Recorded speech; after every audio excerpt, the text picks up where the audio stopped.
Thank you for joining us today. My name is Eric Preston, and I will be moderating our roundtable discussion.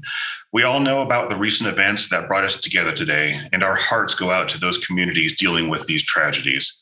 Before we get started, I wanted to build some framework around what our goals are for today's roundtable. First and foremost, I think it's important to acknowledge that it's very difficult to prevent acts that are executed by individuals who don't follow the same rules and laws that the rest of us operate under. That's why it's so important that we learn from the past and continue to improve upon our never-ending compilation of best practices. But even more than that, it's about remaining vigilant in implementing and adhering to these best practices and doing so without exception. So for today, we've compiled this panel of experts to allow them to share their perspective on our current environment, but more importantly, allow you to ask questions of them. So we did receive a handful of questions from you ahead of time, and we will answer as many of them as we can later in this session. If you do have questions during the session that you would like to ask the panel, please submit them in the Q&A feature, and we will try to get to as many of them as we can. But before we get started, I'd like to take a moment to introduce our four panelists. First, we have Bill Clayton. He is our in-house expert on emergency management and school security. We have Brian Erdelli, who is our in-house expert in school security and law enforcement. We have Tom DeLapp, our partner and our expert on communication and media response. And we'll have Gail Angus joining us as a partner and expert on mental health and behavioral concerns with students. We've asked each panelist to share their thoughts and recommendations on current best practices from their area of expertise, and then we will dive into the questions in the roundtable discussion. Bill, I'll turn it over to you. Thanks, Eric. I just want to begin. This is the 10th year anniversary of Sandy Hook. And I think it's important because it will give us a perspective of what happens before, during, and after a school shooting. So on the left, you'll see the picture of the original Sandy Hook site. And then, of course, just a snapshot. We've all have this kind of emblazoned in our memory of a parent's response during the shooting. And then what happened is right after the event, well, within a year or so, they tore down the original site that's on the left and moved the location, still in the same property, but a different footprint, and built a new school, changed policies and practices. And so if you have this perspective of before, during, and after, I think that gives you the big picture of what we're all going to be talking about today, because we all touch on these areas as we address that. And then Eric, if you go to the next slide, please.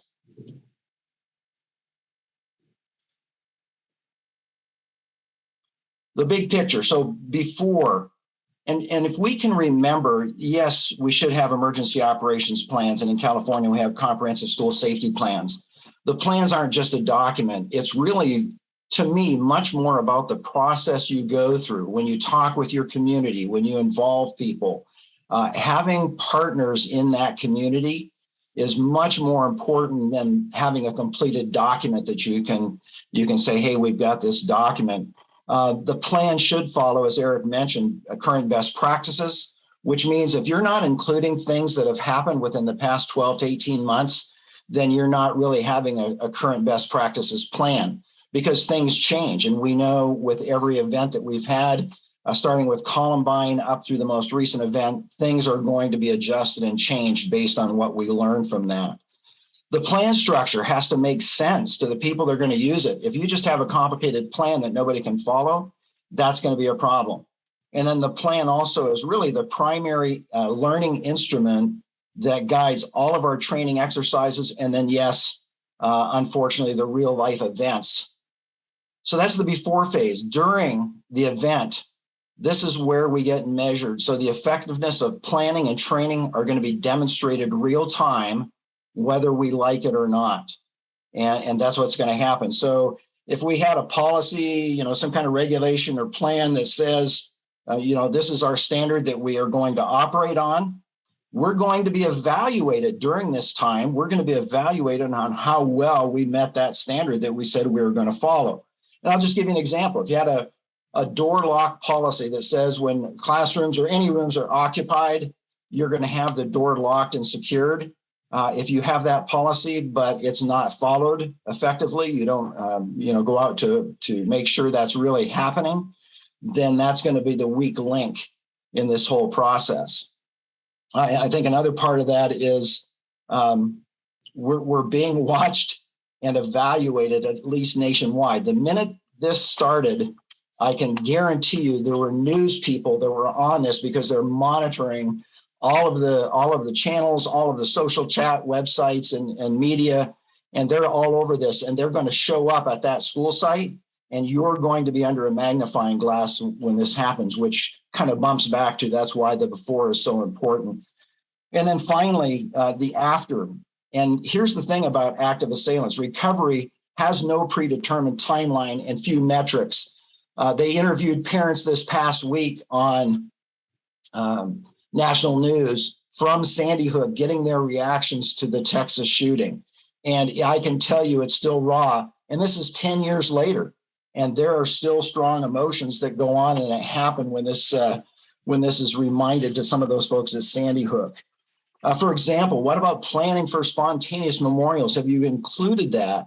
Because that's what's going to happen. I live in Southern California, and I just drove by an elementary school in San Bernardino this week that has a memorial to the Texas shooting. What does that tell you about our nationwide emotional impact to this? You know, it's pretty astounding. And then finally, just like you saw in Sandy Hook, schools have to make a choice. They're going to have to be thinking and processing. Are we going to rebuild and remodel and patch up walls and do all of the fixing? Or are we going to have to tear down the school and move it to a different location? So just remember that as we're going through, that's the big picture before, during, and after. Perfect. Thank you very much, Bill. Next up, we've got Brian Erdelli. Thank you, Eric. And so I'm here to offer perspective from that kind of plant security, built environment side of the house. And so as we talk today about the evolution of school security, I just want to remind the audience that there is no single solution that's going to get you to the perfect security model. Good security is built, a good resilient plan is built on many factors that come down basically from what I sometimes refer to as the trifecta or the kind of trinity of security. And that is basically assessment, training for your population, and then planning, the types of things that Bill's talking about. So historically, with schools, we've seen them encouraged by states and feds to be heavy on site hardening. So in other words, putting these physical elements into place to kind of create this turtle shell to fortify your castle and discourage the bad guys from getting in. Conceptually, that works well. If you think about it's very similar to why do we lock our door when we leave the house? We want to keep the bad actors out and keep our stuff inside. There's a problem when we try to apply that same concept to schools, especially when we talk about active shooter. There's a couple inherent problems. And the first one is a lot of times, especially in recent, we know that these attacks are coming from within, i.e. they're coming from students. So what does that mean? That means we're letting them walk through the front door and they're bypassing all of our physical security measures that we had in place to keep those bad actors out. We welcome them in, and then now they're within our nucleus and we have a problem. So that's the first reason why this kind of locked castle concept doesn't necessarily always work with active shooter. The second one is going to be that most school personnel are educators and they're focused on education. They're not security folks. So it's easy for them to unintentionally leave that proverbial front door unlocked. And we're seeing right now reports of this, and it's still early on, but we're seeing allegations that there were unlocked doors at the most recent Texas shooting, and that those may have contributed to the severity of that incident. So that is also a problem when you try to secure this environment and you put those folks in a position where those security measures are reliant on them doing everything right 100% of the time. And we know that in the real world, that doesn't actually happen like that.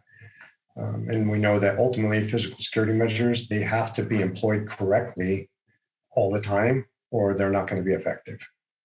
So that's not to say that physical security measures aren't important.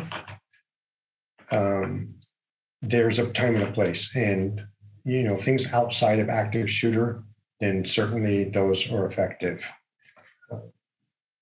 But when we start talking about active shooter, we have to look at it a little bit differently.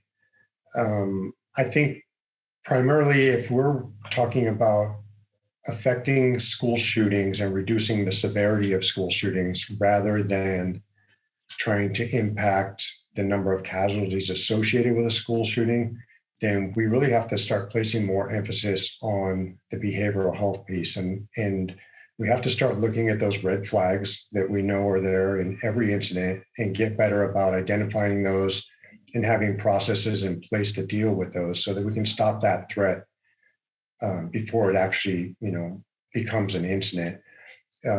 It's kin to the concept of donning PPE when you go into a known hazardous environment to protect yourself from whatever that hazard is versus, working into it backwards and saying, why don't we reduce that hazard before we ever go in there? And sure, you may still don your PPE, but now your likelihood of exposure is going to be much less. And so all that to say, in this day and age, when we're talking about what a good, robust, multi-layered security plan looks like, we have to 100% make sure we're incorporating in the behavioral health and mental wellness aspects that we haven't done a great job of incorporating in the past, and layer those on top of our physical security measures.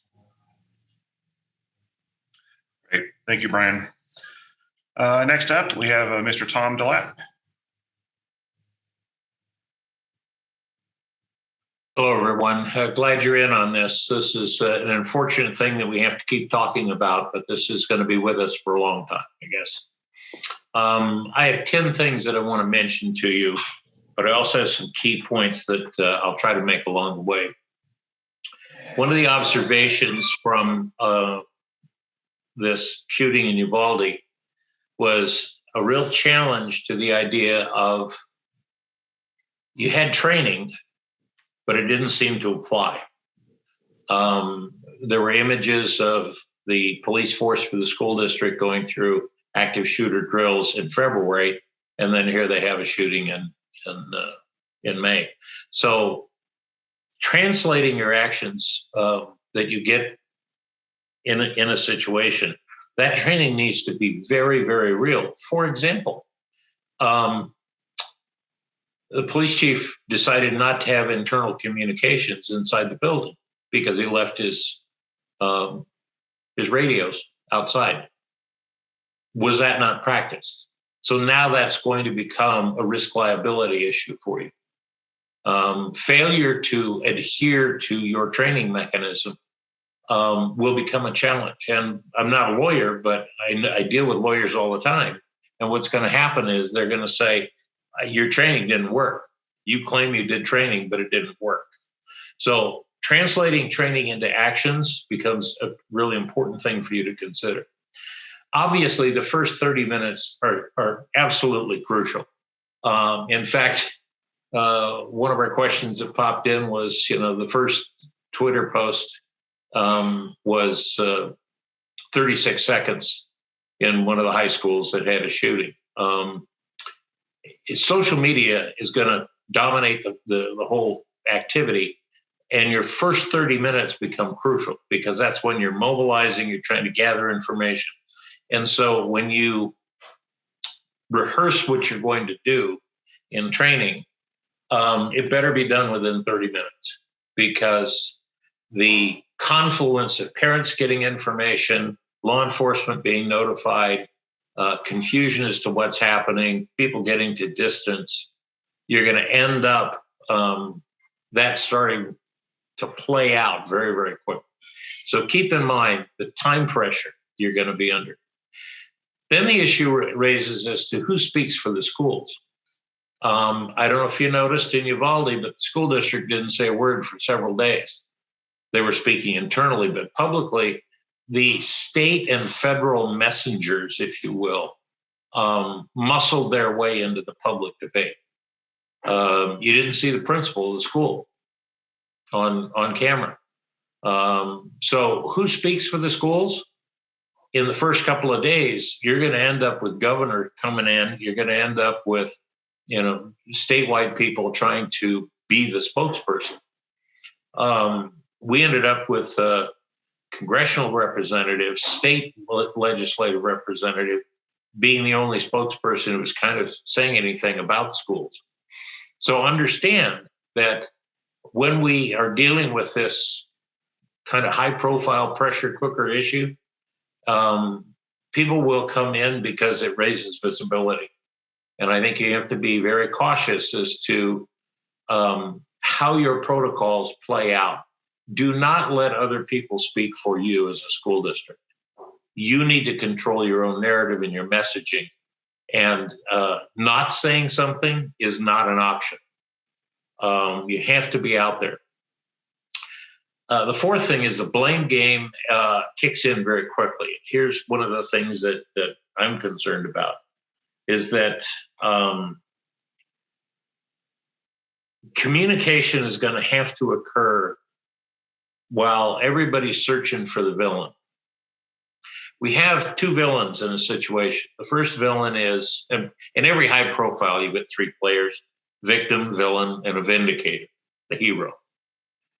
We already have the shooter as a villain. But if the shooter has committed suicide, they can't be charged with a crime, right? So the criminal side of it doesn't take place. So seeking some sort of restitution, some sort of revenge, whatever it is, people are going to look for who do you blame? And they go from this moment of when it occurred backwards to find situations where Ida woulda, coulda, shoulda done something. So Ida shows up and she starts to figure out who's going to get blamed. The national news media and national pundits, the talking heads, will chew on this for a long period of time, and they're chewing up Chief Arredondo and the superintendent and the school district and the Board of Education on a whole lot of blame game issues. They start that process with very little information, and it gets legs on its own.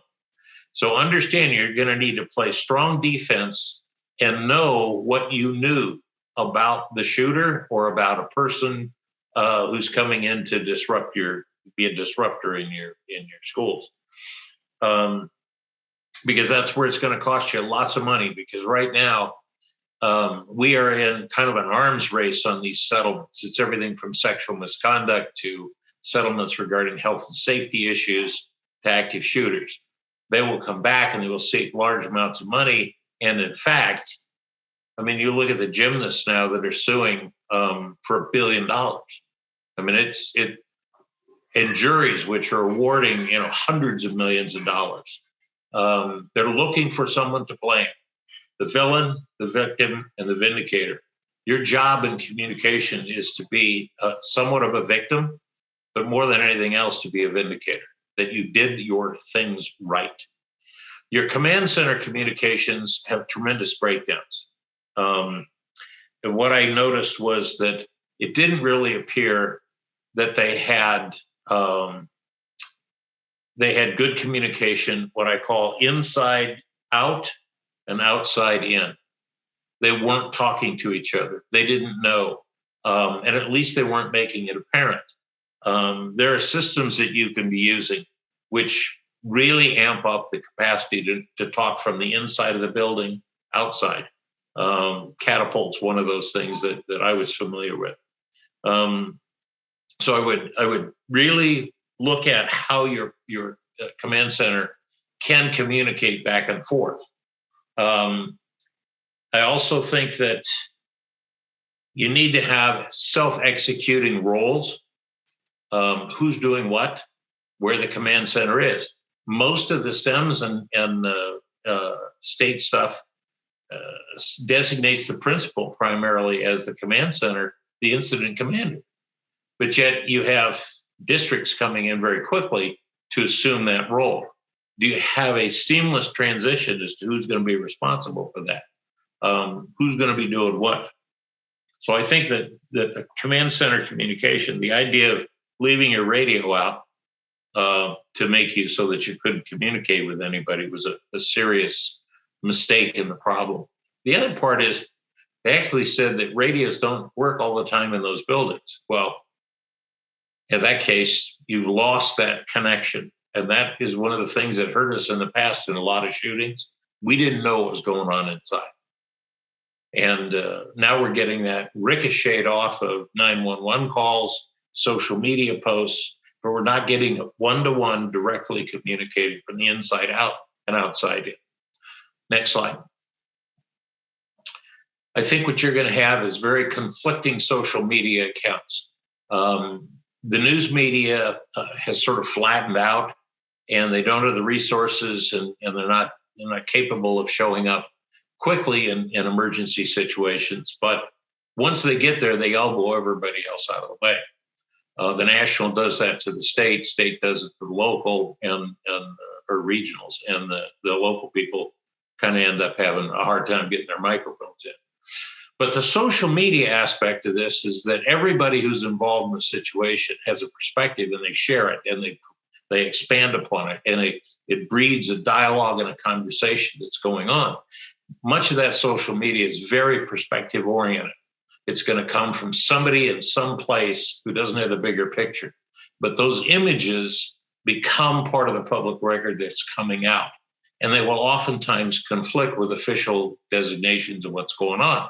For example, we have social media showing law enforcement moving people away and, in fact, threatening to jail them for getting in the way. While on the other hand, we've got statements that say, everything's under control. The idea that civil lawsuits are going to come forward is going to be a big deal. And I think you ought to work with your legal team on making sure they know if you have any weak spots, if you have any things that would cause a problem. How you're going to collect information and share it becomes a difficult thing, because we have to respect from FERPA and HIPAA and all the other things what we can and can't release about what we know about students. But we're going to have to be careful with that. Also, in this search for blame, what we're going to do is we're going to have people who are pressing us to give personnel information. Our typical answer, which in Uvalde was, it's a personnel issue. I'm not going to talk to you about whether or not the chief of police is still working for the district or has been put on leave or whatever. You got to have statements ready for that. You got to be prepared and nimble, because you shouldn't approach news conferences like you're up against the wall and they're throwing darts at you. The biggest thing for the communication team when you've got one of these high profile issues is never forget that you really are the only one who's responsible for internal communication. So you need to make sure that you mobilize all of the devices that you have, integrate all of your platforms, make sure that your messages are clear. They're going out in voice, text, emails, posts on your website, social media posts as well. Another thing that we've discovered in a lot of this mass shooting situations and in other disasters is it will take a long time to heal. We are seeing the effects of a pandemic, which it closed our schools, right? It came in, it invaded, it took over the place. It's, 1 million deaths have occurred. The healing process from the pandemic we're seeing reflected right now in classroom behaviors, students' wellness issues, all the rest of that. But it's going to take a long time. So don't short your plan on how you're going to deal with the aftermath. My advice on these memorials that are being put up is you've got to make a decision. When is it appropriate to take them down? You've got them up there, and my advice is make sure they're not inside the school area, but they're outside of the school area. And in terms of signs and stuff like that, so they can be easily accessed and photographed, so people don't have to keep coming back into your school. And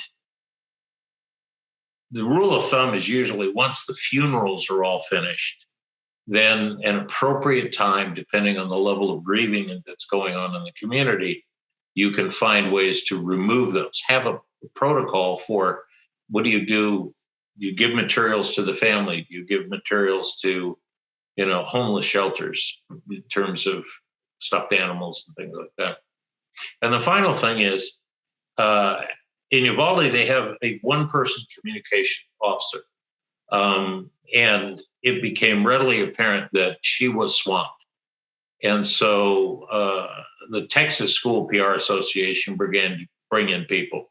But you need to build in the idea that you're going to throw out the flare and you're going to get people like me and other people come to help you.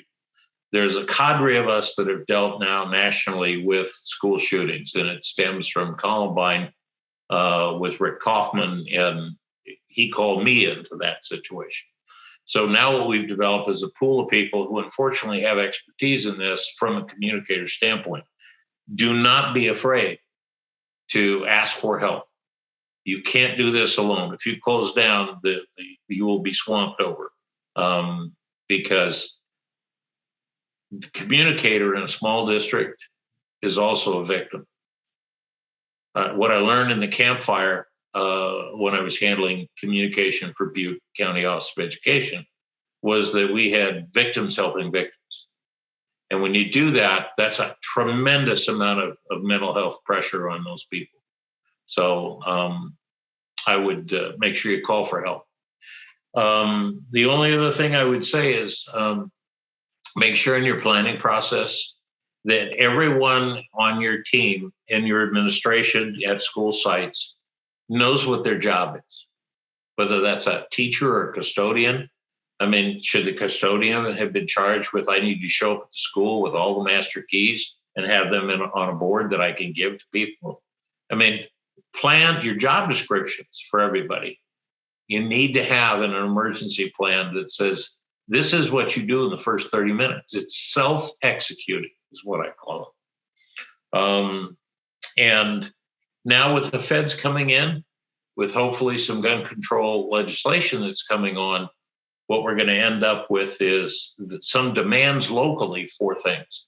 So be prepared for a conversation that occurs after the federal budget or funding comes up with legislation that you can end up with people asking for, arming your teachers, putting fences all over every place, single point of entry in a place that can't do that. Be prepared for people to want to have a voice in how you spend this money. Somebody asked a question, I think, wanted me to elaborate on something. I don't know if you got that, Eric. Yeah, if it's okay, I think what we'll do is we'll finish the panelist discussions and then we'll go into the Q&A. We've left, just for those who joined a little bit late, we've left plenty of time at the end for the roundtable and the questions and answers. So we do see a lot of questions coming in. We will go through those in addition to the ones that we received pre roundtable. In the end, we'll allow for a good conversation at that point. Okay, one final point, Eric. Sure. We have this situation where we're training people to either run, hide, or fight. I think we also have to be careful of the idea that we've got flight, fight, and freeze. And that part of our responsibility is to understand when people freeze in place. They're powerless to make a decision. And so understand that people are human. I suggest if you've got a modest sized school district or bigger, that you also try to have too deep leadership so that you can pull somebody off the line if you have to, because they're just incapable of making decisions and executing policies. So, and that's it for me now, and I'll answer your questions later. Great. Thank you so much, Tom. And last but certainly not least, we have Gail Angus. Gail, I'll turn it over to you. Well, thank you, Eric. So welcome, everybody, this morning. And tapping a little bit onto what Brian brought forward around the behavioral health and wellness. So my part is really about what can we do in regards to that prevention, being proactive, addressing some of that behavioral health, mental health components. As we keep being reminded every time one of these shootings have occurred, none of us are surprised about anything. And as Brian mentioned, some of our assailants, we're inviting them onto the campus, right? We're not wanting them to be off the campus. We're actually, they're internal, they're there, or we know about them and they're visiting another campus. So when we looked at, and this is, I'm going to go to 2019, the Secret Service came out with, here's our recommendations and here's our finding. They did not say, hey, our assailants are going to be 6'3", weigh 210 pounds. Their hair is going to be short. They're going to be wearing XYZ clothes. No, they did not have those characteristic pieces available. There was not one thing that came out, but what did come out is, as they keep going back and peeling back the onion layers, both the Secret Service and the FBI, was that there was an underlying social, emotional, behavioral piece. The assailant did not just snap that particular day out of nowhere. When we looked at the Marjorie Stoneman event, there was statements that the SRO recognized the assailant and identified them as crazy boy. When we look at the shooting that occurred in Michigan just in December, the parents were with the administration hours prior because there were some behavioral, emotional concerns. I have to apologize. Of course, the gardener shows up right now. So I hope you guys are not hearing that. I totally apologize. Real life, first world issue. I apologize. And then just recently with Uvalde, as we're peeling back, as we're learning about the assailant, we're finding out that there were some behavioral, emotional needs of the assailant. I am an educator by training, so I'm just going to go out and say that. And as a teacher, as an educator, our first thoughts are always about connection, belonging, wellness of our students, but I am a teacher, I'm not an MFT, right? But there are things as educators that are red flags. And it's not saying that as a educator now, you also need to be a social worker and MFT. However, we do need to have plans in place when we see these red flags versus putting our heads down. For example, the child that is, I call it turtling, right? They always all of a sudden are changing the way they look. They have their hoods on their over their head, or they're falling asleep in class. That's a red flag. We can't just ignore that. What are we doing to proactively, preventively getting into place? The Secret Service in 2019, when their report came out, they had recommendations. A majority of them were regarding that immediate response towards suicidal, homicidal threats, but they also had recommendations of what do we do to prevent and get in front of this work. So I want to address this from a proactive, preventative intervention. And then, of course, we have our immediate response. And from a proactive place, we know that if you feel that connection and belonging, and as we look at our assailants, there's always that piece that they were either bullied or they felt isolated, or there was some piece of not feeling connection with others.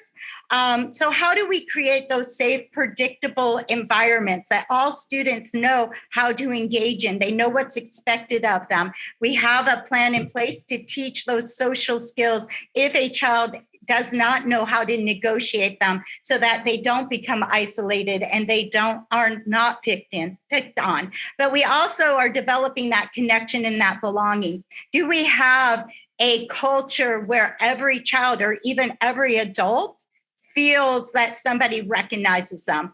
We did a survey with a high school, and there was only 38% of the students felt connection with their teachers and with the people that are they engage with. And when we asked them, give us a little bit more, there were students that said that they could be on campus all day and not one person says their name. Or you see them not even making eye contact or saying hello. So what are we doing to identify those warning signs and actually responding to them? And then looking at what interventions are we putting into place to help students navigate that. So if we see a lagging skill, or if there has been harm done, that there is that resolution. And then that immediate response. If we know a child is either suicidal or homicidal, do we have a notification system? Does the students, the staff, or even parents know how to notify so that we can do a threat assessment and make the decision if we need to respond? And do we have those connections with the outside agency in regards to responding? So I'm going to wrap up and leave for some questions. Perfect. Thank you, Gail. So before we move into the questions, you'll have to bear with me as I read through the legalese real quick. AP Keenan is an insurance brokerage and a consulting firm. It is not a law firm or an accounting firm. We do not give legal advice or tax advice, and neither this presentation, the answers provided during the question and answer period, nor the document accompanying this presentation constitutes or should be construed as legal or tax advice. You are advised to follow up with your own legal counsel and or tax advisor to discuss how this information affects you. I certainly hope we're not talking about tax today, but we'll see. So just as one final reminder, as we get into the Q&A portion of this, if you have questions for the panelists, please submit them in the Q&A feature of this Zoom meeting. I will try to get through as many of those as we can, in addition to the list of questions we received prior to the webinar today. So I guess to start things off, I'll go back to some of the ones that were asked during the conversation. Tom, this one's kind of directed mostly to you. What is, in regards to communications, I'm going to kind of consolidate a bunch of questions I've got going on here. You have the issue of the immediacy of students and staff on premises that immediately using social media to report out on what's going on within seconds of it starting, compared to the supposed lack of response, official response from the district. And so there's a couple questions in that, how do you combat that? How soon does the district officially respond to try to address those immediate, on-site responses? And then more broadly, from an EOP perspective, do we need to adapt our crisis communication response plans to allow for someone to respond using social media or not?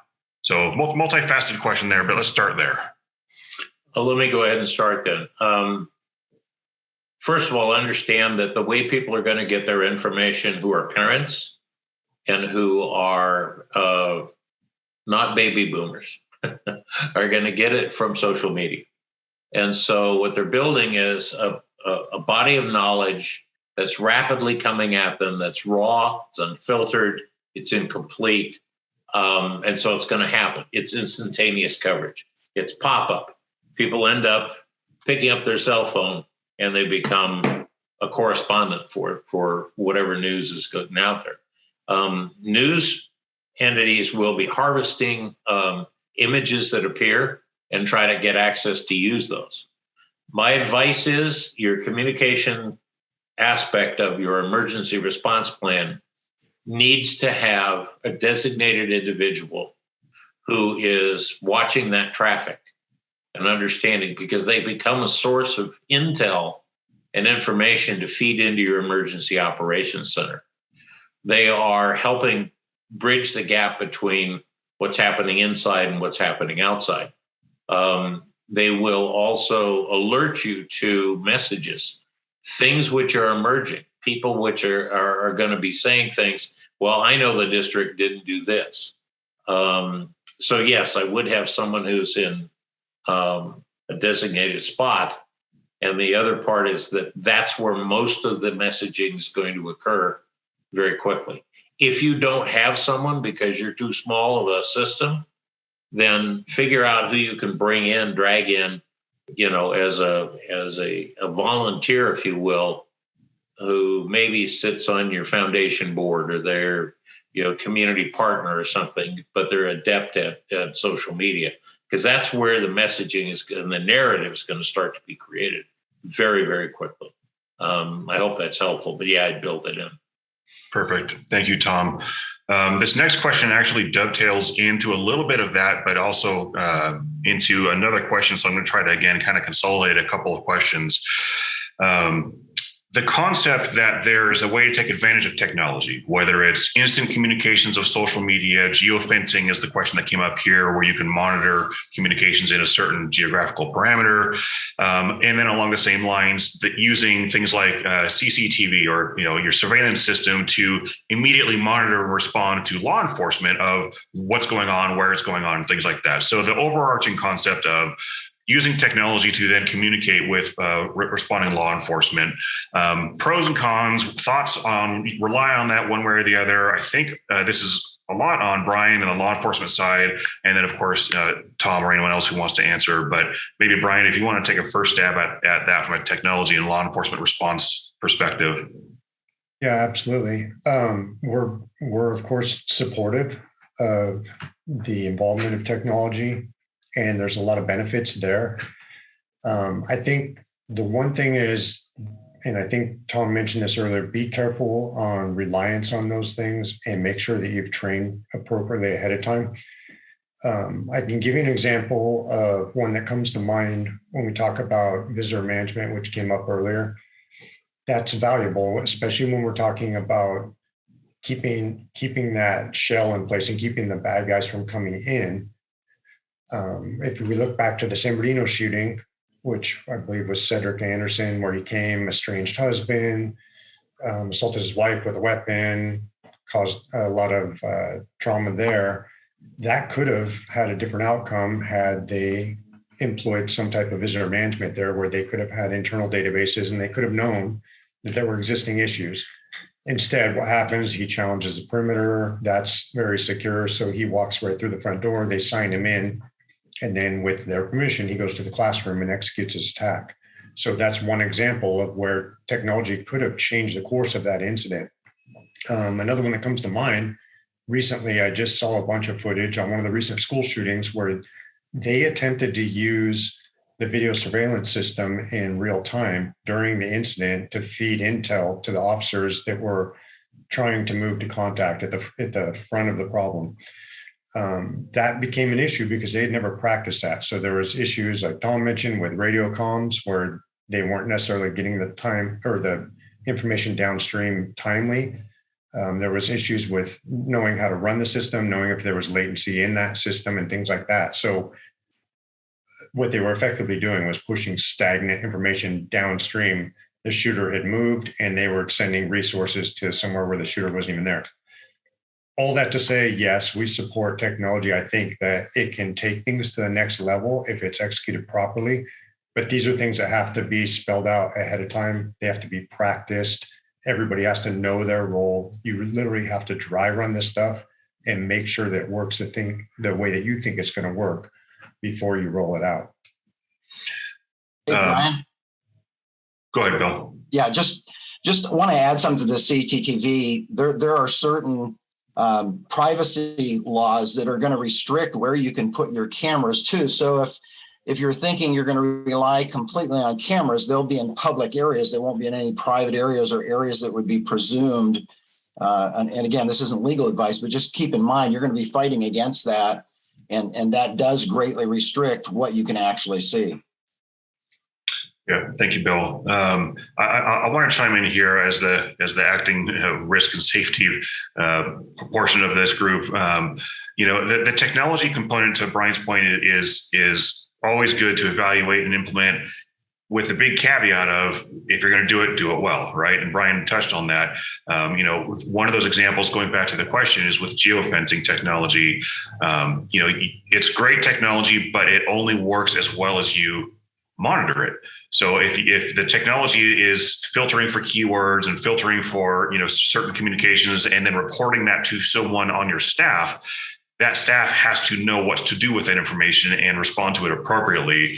Unfortunately, at least in California, that's the kind of stuff that can turn backwards on you if you don't follow it. So you bought a technology, you implemented it, but you didn't use it effectively or didn't use it the way it was intended. That could come back to bite you. So again, if you're going to do it well, do it with 100% dedication in order to maximize the impact it has from a positive perspective. Yeah, Eric, I think just to add in on this, technology gives us a lot of tools. The problem is it gives us too many tools in the toolbox sometimes to figure out which one we ought to be using. So how you use these also become a public record. Keep in mind that all of the messaging that you do through any of the social media stuff and some of that chatter which is occurring between your staff using, side communication through emails and the rest of it, and text messages, that's all going to become, public record and part of a lawsuit later on. I agree. If you're going to use technology, make sure it works. The other part is if you claim that you've got all of this capacity to communicate with people, and you don't do it, and you've got a shooter actively roaming a campus. We had this with a community college I work with, where they didn't send out the message for 45 minutes once they'd known that the individual was on there, and their alert message was to lock down the school. Well, that ended up, people lost their jobs over that thing. So be sure that everybody knows it. And like any technology, if you have one wizard, who's probably 14 years old, who's using it for you, if they're sick or they're out, what happens? So I know some of the best trainings are you set up, you get your team ready to go, and then you claim that your incident commander has a heart attack. So now you got to figure out who's going to handle all the rest of this stuff. So the idea of practicing this stuff should not be mundane for people. It should drive home the fact that with better practice, you can minimize the damage. You're up against some pretty severe, well-armed people when they come in, and they're gonna outgun you in a lot of ways. And your ability to lock down the capacity for them to do that damage through communication, through moving people and evacuating, through being able inside and out communication, is going to really curtail and contain that damage event. So yeah, I would run through everything, and I'd make sure it all works, that people turn on their systems, that they're ready to go, and that they have cards in their wallets and their purses that says, do this, this, this, this, and this. Here's where you log in. Here's where you get, but people are trying to remember their passwords. I'm having trouble trying to keep my passwords. I don't want to have to come back and get something new in the middle of a crisis. Perfect. Thank you, Tom. So this next question, I'm going to direct this one to you, Gail. I'm not sure any of the rest of us on here have expertise in this, but what are your thoughts on kind of the newer wave concept of disciplinary leniency policies for student behavior, and how does that impact these types of events? So thank you, Eric. I did see that question, and I thought that is a very interesting one. And so I'm going to bring forward, when we really start looking at these assailants, a majority of them have been suspended or had been expelled or attending a community school or some other things. So in regards to that disciplinary leniency that is being referred to here, I wouldn't say it really played into these considerations. What really played into the consideration here was, were there emotional, behavioral needs being met? So when we just send a child out, I worked with a partner many years ago who used to consider it kicking kids out to the curb. When we just suspend and expel, that in itself does not remove our responsibility. A lot of these students do eventually return to another location within our school district. And so we still need to take on that kind of be cognizant of, what are we doing? Are we wrapping them in services? So it's really about, how are we identifying students who might be a red flag flying up? As I mentioned earlier, these students don't just snap. There's been, if we go back in history, there's been either a behavioral issue going along the way, people know them, or there's an emotional issue. And so Are we doing social emotional learning screeners? Are we getting student voice in those screeners, not just the adults who are screening? Just this past fall, we did a screener in a large district in Southern California, and the secondary teachers, because the students are responding, not the teachers. There were many secondary teachers who said, I would never have thought that about the child, because they put a mask on coming to school and they show up as everything being okay. But according to their screener, they were like falling apart internally. And then once we're notified, not necessarily I as a teacher know what to do, but I do know that I can reach out to either the counselor, or we have a some sort of support where we can tie children to other services and make those connections to provide those supports. So in regards, going back, tying it back to, does the discipline leniency create more assailants? I'm going to say no. We're already responding to them. Most of them have been in the discipline system. We need to, as educators, have a better plan of how are we going to address the intervention piece, because the punishment in of itself is not going to change the behavior. And the discipline leniency part, when we really get into looking at the law, it is still, we're suspending for and putting up for expulsion for the big five, selling drugs, brandishing firearm, causing bodily harm, right? That's still happening. Where that's coming into play is, are we just suspending, and never intervening? And the same thing, it's all about that intervention part. The punishment part is just to stop the behavior and create safety on your campus. To make the change in the behavior is really, how are we intervening in teaching a lagging skill or providing that support for that child so that they know how to navigate in a better manner.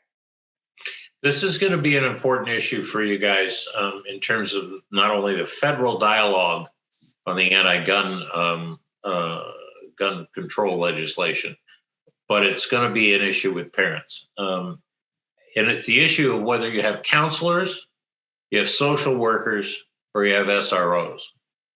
And part of that is the SRO is the obvious visible thing where you have somebody on campus.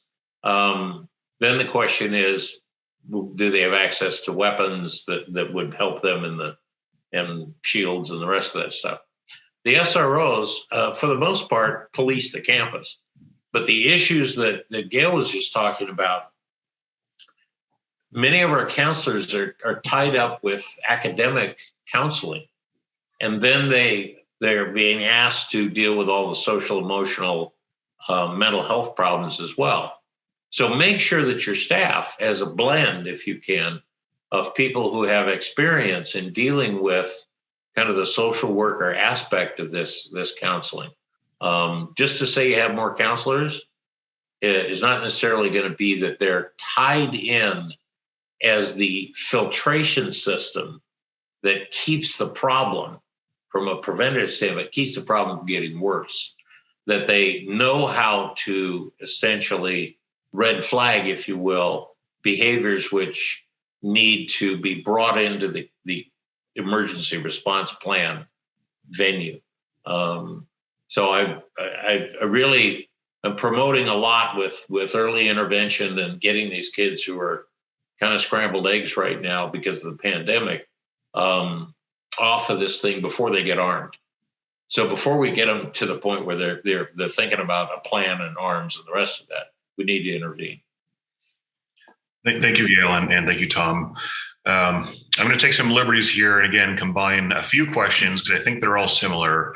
And the root of the question is, from a district perspective, is there a duty, quote unquote, duty to protect students from active shooters or active assailants? And spinning off on that is kind of this concept of regulatory driven requirements, regulatory support for SROs, law enforcement, things of that nature. And I'll kind of put a spin on it, if you think of the world of sexual abuse and molestation, there are laws, that directs districts that thou shalt do the following things to protect and address this issue. And so the question really stems from, on this active assailant side, does that exist? Are there laws, requiring districts to do certain things above and beyond the moral obligations and things like that? And how does that trickle down to the connection between local law enforcement, on-site SROs, things like that? So sorry for the large question, but Bill and Brian, I think I'll start it from your end first. Yeah, I'm going to jump in on this because I was just doing some research over the past month on the whole locked door in the classroom policy or law. And that started, I want to say, in 2011 or 12, maybe even before that. And California still has not come up with a law that says this is required. I mean, we see it as best practice, but they've stumbled over this and continued to work at trying to get the language right. It's been, if there's a room that has 4 or more occupants, 5 or more occupants. So that's just an example of what they go through, because it's hard to get everybody to agree this is what we're going to do.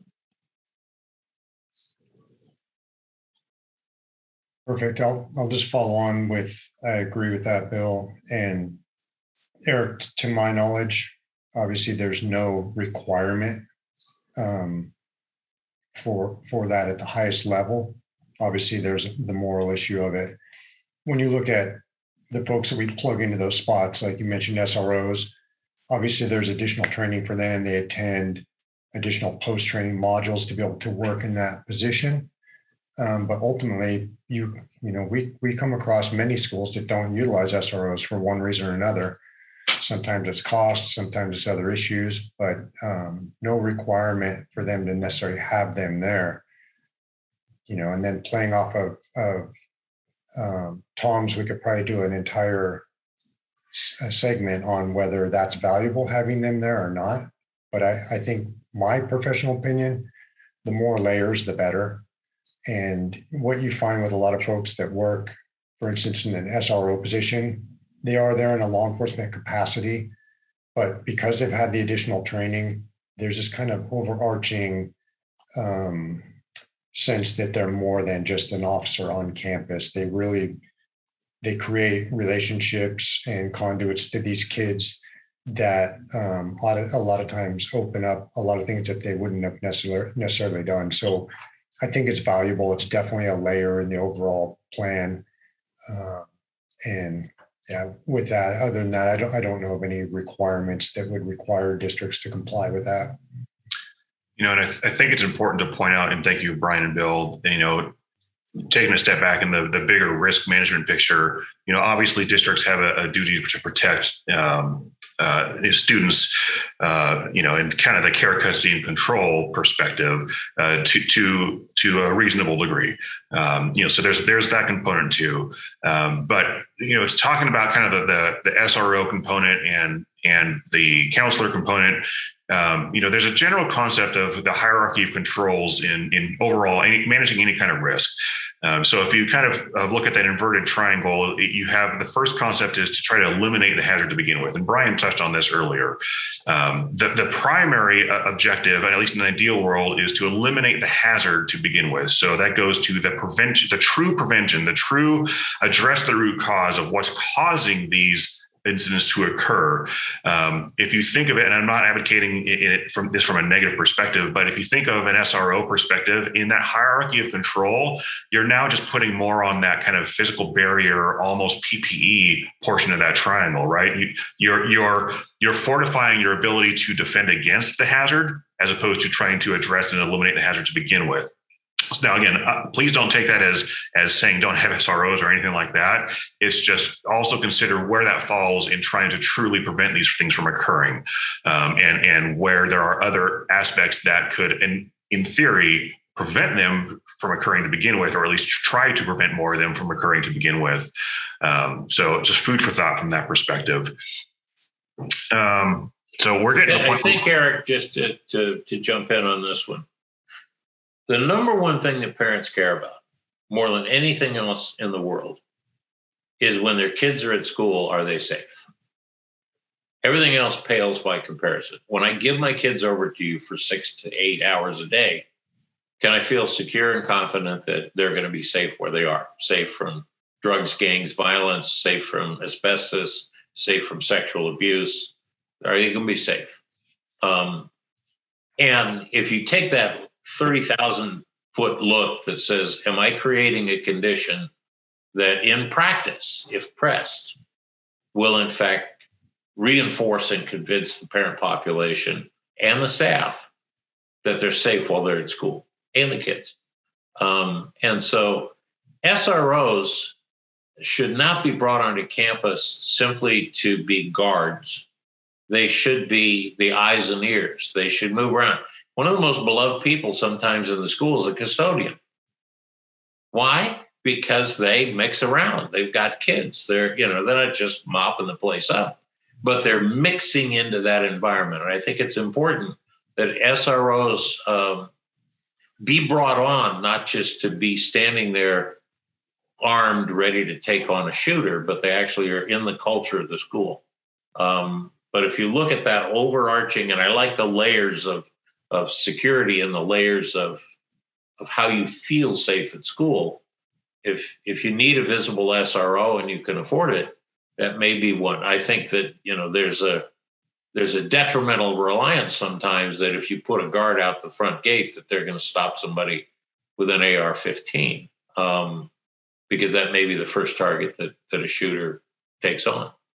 But again, all sorts of other things are going to come your way. Frankly, you may get federal and state money to have uniformity on the way doors are locked, because at that point it needs to be able to be opened by the right people and able to be closed for the wrong people.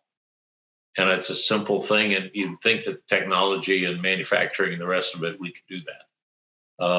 To have to sort through 36 keys to open a door, for 70 minutes, you can't figure out how to get into it, is a ridiculous situation. Great. Thank you all. So this next one, I think, actually crosses pretty much everyone's area of expertise. So and keeping in mind, this roundtable is open to a national level. And so there's a very large variety of attendees on here, many of which are not in large city-based school districts. So if you put the hat on of a more rural, and in some cases very rural, single school site district where the superintendent is also the principal, is also the kitchen cook, in that world, how do you manage this type of an event across all lines, from an EOP perspective, from a law enforcement response timing perspective, from the roles and responsibilities perspective? I mean, it's the normal standards don't quite fit that model very well. And I'll leave it at that and allow anyone to kind of provide their thoughts on that and how those types of districts try to manage that. I do a lot of work with small school districts who have exactly that problem, no bandwidth. My advice is, one, your community plan, communication and emergency response plan needs to build in mutual aid packs where you get people who are next to you, near you, and use your county offices of education to make sure that you have a more filled out response team, because it's going to be difficult for you. So mutual aid packs would be one. The other is be simple in what you do. If you're going to need to evacuate kids, if you're going to need to deal with law enforcement delays because it takes a while for them to show up, figure out how to harden that environment so you can withstand a shooter for a while. The other is use your electronic and technology communications to get advice in real time from teams of people that can help you.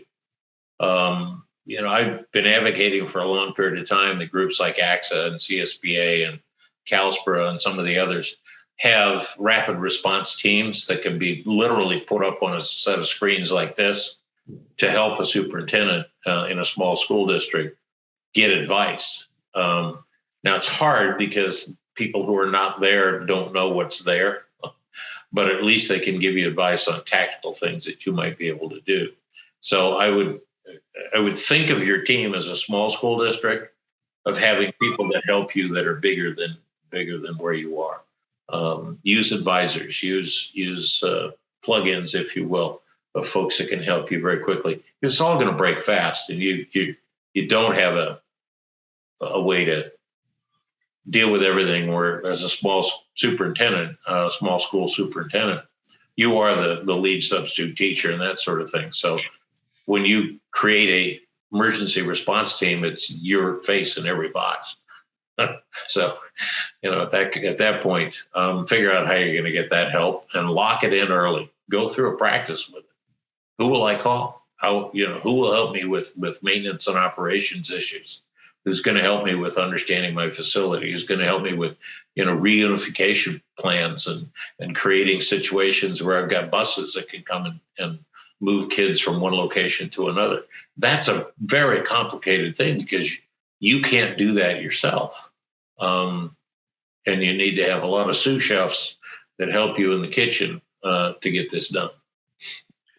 Tom, that's an interesting point. And Bill, I don't mean to throw you on the spot here, but, from an EOP perspective, when you're actually designing your plan, if you're going to take that approach from Tom's perspective, acknowledging that, your EOP, your emergency response is not going to be based on in-house staff. How do you build your plan around that and make it work still, I guess? It's interesting. So we do work with a lot of just single schools districts, and that's their very issue. What do we do? So it's really about your community, and you have resources in your community, often folks that are probably even at home that are available to include in your planning process. So this whole thing really is the before part of the picture that I was speaking to. When you're building that plan, that's where you need to reach out and start including people in the plan on how do we fix this. So whether it's, I know some of the districts, they don't even have a fire department that directly responds to them. They're part of CAL FIRE or the U.S. Forest Service or something like that. And the primary mission of those agencies, for example, is to protect the forest, not to put out structure fires. So those are all considerations that these superintendents and principals and teachers have to deal with every day. So you just give them the basic tools they need to get that help. You don't even really have to, it makes sense to do mutual aid, but you don't really have to have a mutual aid agreement because county offices of ed are the fiscal agents for most of these districts. And in most cases, they have direct contact with the operational area for these schools, the folks that are going to be sending resources anyway. If it were me and I'm a superintendent of a school district and it's small, the minute that thing happened, I'm going to be on the phone activating the up the food chain to get resources there as quick as possible. And that's just the way the system's designed in many states now. Eric, to follow off on that, I think in an urban environment in this day and age, especially in California, your law enforcement response is going to be really rapid. We're talking minutes in nearly every case. If you're a rural agency, you need to self-acknowledge exactly what Tom and Bill are mentioning. And I think you need to go a little above and beyond when you prepare for that. And if that means putting extra equipment in rooms, if that means providing extra training so people can provide life-saving medical care or emergency trauma care, those kinds of things need to be considered, and you need to prepare for that, because the reality is if you have a 20-30 minute response time, that's a long time, and that doesn't include clearing the site, clearing rooms and things like that. So you really have to look at it from a different lens and prepare for probably more than you would in an urban environment. And to Tom's point, that may be additional site hardening too. So if you lock down, and I can think of one district in NorCal where this happened, and they got very lucky in that a shooter came in rapidly. They locked everybody down. He was shooting blindly into buildings. Had he known that he had breached the glass and the only thing that was holding it intact was window tinting film, he could have easily knocked that out of the way and had clear line of sight into those rooms to shoot. In the fog of war, he didn't realize that, and he knew time was limited. He eventually, when he couldn't open any of the doors and couldn't see any targets, he left the site and shot up around town. Point being, if you're a rural a rural district like that, you might want to look at things like applied films for hardening windows and maybe additional barricades for doors and things like that, knowing that you may have to, pull the turtle shell over you and lock down for a while, and you may have to be harder than a urban site where you're going to have help rapidly.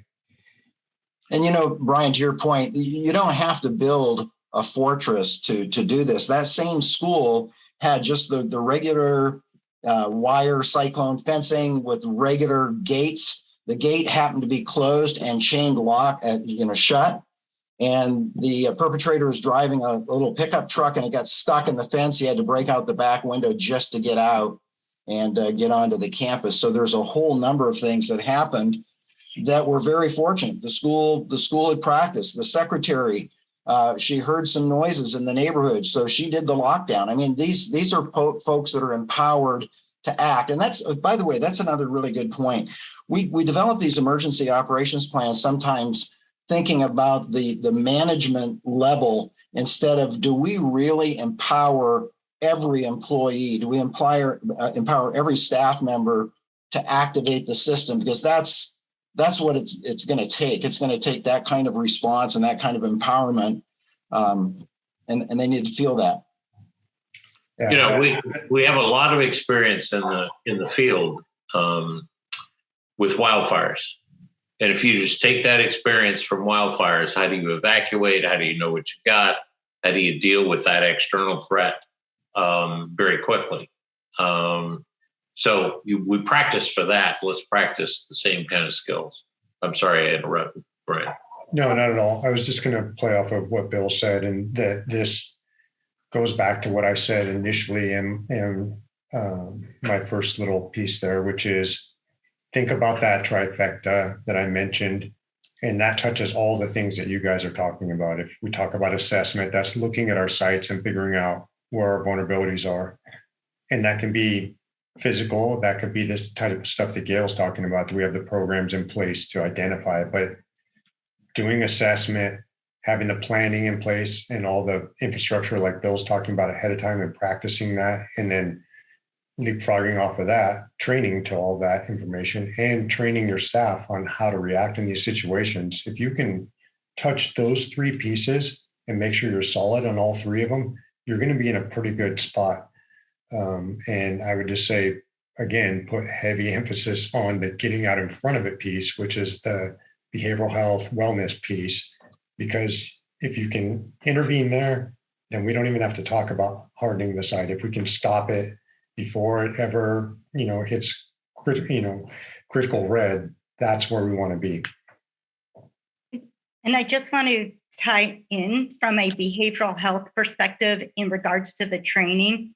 The training shouldn't be checkbox, we trained. The training needs to be from a place that we do it so often that when we are in that fight, flight, freeze, our amygdala is shooting, our prefrontal cortex is shut down, that we're on automaticity. We don't have to think about it. We're just acting. And there's enough people that know what is supposed to be happening that if one person does fall into freeze, as Tom had mentioned earlier, there's somebody else that knows, hey, I'm going to come in and I'm going to do this. I know what your job is. Even though that wasn't not my job originally, I know what your job was. You're not doing it. I'm going to jump in and do it. So everything should be from that automatic stem, not that we have to think about this. The other part is that if this thing extends for a while, your folks that are in those jobs and your crisis response team are going to burn out. For one thing, their juice is running so hot that they're not going to sleep well. They're going to run out of gas, and they're not going to make good decisions 48 hours into the situation, 72 hours in the situation. So be able to bench them and put in other folks to help. People need to restore and replenish quickly in this crisis environment. You're in a fight, and the fight shifts from the immediate shooting, crime, and the rest of it to all of the other stuff that's going to happen to you, where everybody wants a piece of your time as a small school district superintendent particularly. The other on the idea on the superintendent, figure out the highest and best use of your time in what you ought to be doing, and don't get sucked into the minutia of trying to do some parts of your response plan. What you don't want is people who come in who are generals. You want people who come in who are captains and majors and lieutenants and sergeants, and people who can get stuff done for you. So when you plan your teams, it doesn't matter that somebody has a title, it matters whether they can get the job done. And you may have some parent volunteers that would come and be able to assist you in fielding calls from parents and stuff like that. But you want to be careful who speaks for the schools, because they're not trained. They don't have the bigger picture as volunteers. And they ought not to be the person who's doing your public spokesperson stuff, because whatever's said, it's all part of the record. And it's all going to come back and bite you in a lawsuit later on, because you will get sued. I mean, the assumption is that victims will sue to get restitution or retribution or whatever. Brian, did you have one more thing, Brian? I wasn't sure if you were on mute. And this may be duplicative of what's already said, but I just want to emphasize that I've heard mention of freezing multiple times now. And the way to address that is through training, repetition, developing muscle memory. That's what law enforcement, military, fighter pilots, people that operate in that high stress environment, they train all the time. And then when they're in that actual environment, to Gail's point, they revert back to that muscle memory and they're able to still function and do their job. If you don't train your population, and repeatedly, not checking the box once a year, but if we're not giving them training and letting them work through this stuff, and it doesn't have to be scary, doesn't have to be hyper realistic, but we have to run them through the motions so that they develop that muscle memory, then they can succeed. If we don't do that, they will fail in those moments of high stress. And I can just tell you from my days of being in the industry, I was in a lot of situations where I had an awareness that I was operating off of my training, because the stress was, closing in the vision, if you will, and I was kind of in the tunnel, but I was still able to do what I was supposed to do because I had trained it. So it's really valuable. It's a real thing. And I just wanted to drive home that point. So one of the things we ought to be pushing for throughout the education community is for paid days for staff to go through this training. We need more professional development. And one of the competitions for that funding is educational learning loss, training on all sorts of other things. Teachers want to get together, they're coming in and they don't want to necessarily sit through some sort of emergency response training. We need to get money into the system that pays them 2 or 3 extra days, and they take them every 2 or 3 months throughout the course of the school calendar to be able to take this seriously, because that helps us avoid tragedy. So if the state wants to be serious about this, then we need to work with our labor organizations, and we need to work with our legislators, if you will, to make sure that we've got people who are getting authentic and real training. It's not that checkbox stuff where, they go through it like bloodborne pathogens training. And, okay, I did it again. I watched for 2 hours. Now I'm done. We need to have some serious engagement that's paid for, because we're going to butt up against a whole lot of competition for that general fund dollar and the calendar. I'd like to jump back to something that Tom said, just the thought before here when we're talking about volunteers. There is an exception to what Tom is saying. That exception is if you have highly trained, retired volunteers, I would in a heartbeat make an agreement with somebody that was a 30-year PIO, public information officer veteran, and I'd get them in under some kind of a volunteer program and be very specific about what duties and what the authorizations are. I just think there's a lot of folks that we kind of forget about. Some of them educators that we could pull back in an incident like this, and in a heartbeat, they'd love to come in and help us out. All right. Thank you, everybody. We are getting close to our time. We've got about 10 minutes left, and that means we're certainly not going to be able to get to all the questions on here, unfortunately. Before we do end, I will kind of share that our intent is to go through all the questions to create kind of a follow-up document that helps provide brief answers to all the questions, and including the ones that we aren't able to address here. So look for that in the coming week or so following this webinar. But we do have time for a couple more. There's one on here that I think is an interesting question. And Gail, this one goes mostly to you, I think. And it has to do with kind of general thoughts on the state of the state, if you will, or the state of the country on mental health. And I'll qualify this by pointing out again that, early on, we distinguish the fact that there are bad actors that come from outside to try to, cause harm to the campus, but there are also bad actors that start within the campus and create the harm. So the concept of mental health as a driving force is both internally controlled and externally, quote unquote, uncontrolled, right? But so that aside, the concept of there being mental health issues, generally speaking, isn't new, but there's an argument between, is it getting worse or is there just more attention to it? Either way, what are the most common triggers, if we know, that have ultimately led to these events occurring? Great question. I saw that up there and I was like, oh, it's going to be one I was going to respond to if we didn't do it here. So yes, we're still going through it. It is there. There's this thing called the pandemic.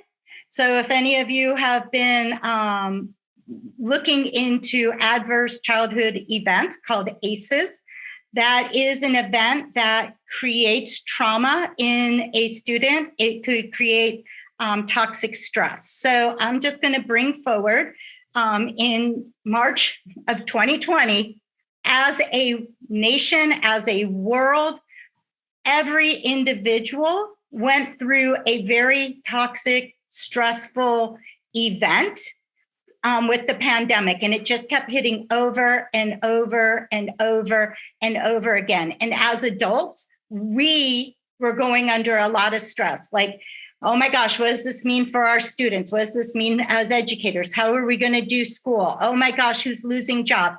Who's getting sick? Who's dying? How is this impacting? And now let's put this into a child who does not even have the language or the prefrontal cord knowledge to be able to process through this.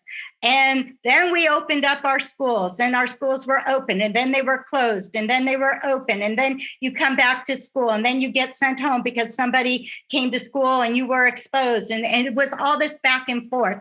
And so looking at that question of, we always had this, but it just seems so much more. And it's because instead of it being maybe 66% of your kids have some kind of trauma going on in their lives, now we have 100% of our students dealing with trauma in their life. And it keeps happening over and over and over again. And some of our children have some resiliency that they're able to come forward. But then even their adults that they're looking at for help are also under trauma. And so it's just compounding. And so how do we get in front of that? A lot of that, we call this protective factors. What do we put into place? And that's where we build that sense of safety. I feel welcomed on this campus. I feel safe on this campus. I feel like I'm connected to somebody. There's somebody I can, that recognizes, sees me. I feel that connection. I know I can trust them. I can talk with them. We create these environments where it's safe to bring up, and I can say, hey, Mr. Preston, you know what? I heard what happened in Texas. Is that going to happen here? Am I safe here? And that it's safe to have those conversations? Or are we trying to if we don't talk about it, it might go away. And so it's just helping kids to process through this information. And if we're not giving them the language, if we're not helping them to process, if we're not giving them the skills, social awareness, self-awareness, self-monitoring, decision-making, and be making this part of who we are, then we're going to then keep building and building and building. So just like that cup of water, if I just keep dripping, dripping, dripping, dripping, eventually it's going to spill over. And that's what our poor educators are dealing with on school. Something that was like, wow, that was minor. How did this just blow up into this raging fight? Or we just all of a sudden, it feels like this person snapped. Well, it was just, we never gave them the tools or the strategies of how do we decompress? Do we teach kids how to say, I'm sorry? Do we teach them how to take a breath? Do we help them to identify like, oh my gosh, I'm not feeling right inside, and giving them the language, oh, that's frustration, that's fright, that's anger. Go ahead, You know Tom. what? I really agree with that, Gail. One of the things I would suggest as a practical thing for school districts, and this will work with your small school districts pretty well. When you do back to school, when people come in, don't just assume you're going to talk to them about what they're going to learn in class. Have a conversation and start a conversation for the school year with a basic question. How will you, as a parent, be involved in helping us create a safe culture in our schools that is supportive, that is alert, that's attentive, so that we can make sure that no child feels alienated in the school environment? What can we do? Create things where we have parent advisory committees. Our PTAs or parent clubs could be involved. Our booster programs could be involved. And just have a big conversation about the importance of creating a climate of safety rather than just being a reactive operation to things that challenge that safety.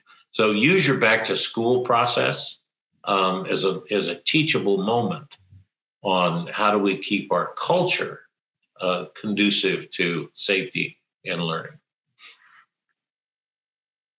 Thank you, Tom, and thank you, Gail.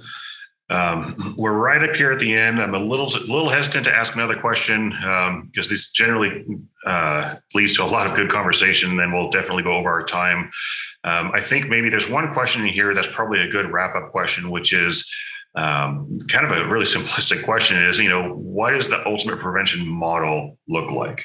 And, just from my perspective, I think it's the culmination of everything we've been talking about, right? It's not one specific thing. It's a combination of lots of aspects, but I'm just going to throw this in there again. It's not so much about what you say you're doing. It's what you're actually doing and how well you're actually doing it, which is the biggest determining factor. So I'll leave it just for 30-second comments from each of you, and then we'll wrap up. Just going to 100% agree with that, Eric. That's spot on. I think I'd like to go back and just say too that it really is about the process. You figure out things in the process that may or may not work, and so being involved in that's going to set you up to be more successful. Your plan creates pipelines. It creates activities that are moving. It's a switchboard. Make sure that you diagnose that all of those work, and communication is the hydraulic fluid that goes through those pipelines, and make sure that you have those connections solid. Think through, how am I getting information inside out? How am I getting people if I'm in a remote area? In other words, make sure your plan is actually authentically going to work on the ground. Because if you don't, you'll be held liable for what you say you're going to do as opposed to what you actually did. And do I have, am I looking at my data, either a screener, my behavior data, my nurse's log, getting student voice data? And once I have my data, am I actually intervening for students that red flags are showing? Or am I like, yeah, there's the data, and closing my eyes and not actually intervening? So actually doing something to put in place. But then also, what am I doing just basically for all students who walk on my campus? Do they feel connection, belonging, safety? Is it a safe and welcoming environment? Perfect. Well, that's about it for our time. I do want to thank all of our attendees for hopping on today and for providing good, challenging questions. This is not an easy topic. I appreciate the fact that you're all here and willing to listen and at least try. To our panelists, thank you all for your thoughts, your perspective, your guidance to everyone here on the call. Good luck to everyone in your endeavors in trying to address this issue, and have a great rest of your day.